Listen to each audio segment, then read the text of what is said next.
আসো। আখিতারা, জি। আমার একটা সুন্দর করে এখানে ভিডিও করে দাও তো আম্মু। আমি পারবো না বুঝছো, আসছি থাকি, একটু রেস্ট দাও নাই, খালি ভিডিও ছবি করতে করতে আমি সত্যি ক্লান্ত। কি বলছো তুমি? কেন তুমি ভিডিও করে দিতে পারবা না?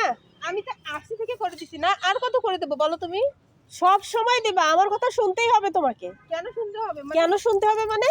আসছি থেকে মানে ছবি হ্যাঁ? তোলা ভিডিও করা আমি ক্লান্ত হয়ে তোমাকে গেছি তো। তোমাকে আমি ছোট্টবেলা থেকে কোলে করে নিয়ে মানুষ করলাম, বড় করলাম, আর তুমি এখন আমার এইটুকু কাজ করতে পারবা না? কি হিংসুটে মেয়ে রে! আচ্ছা তুমি বলো এ তো, খুব হিংসা মেয়ে, খুবই হিংসুটে মেয়ে। মানে আমার সরি বাবা, আমার তোর সঙ্গে আমার আশাটাই ভুল হয়েছে, আচ্ছা, খুবই ভুল হয়েছে। না না, তুই আমাকে আর কখনোই ডাকবি না, আমাকে ডাকিস না, আমাকে ডাকিস না। ভিডিও ছবি না, তুলে তুই দিছি, এত তবুও হিংসা তোমার আমার হচ্ছে না। জানা ছিল না। তবুও সি যদি তোমার সি না না তুই কিছু নেই বাবা। তুই কোনো কিছু বলিস না। আমিও গেলাম, তুমি সর, থাকো, তুমি তুই থাকো, আমিও তুই গেলাম। খুব হিংসা, আমার জানা ছিল না। সি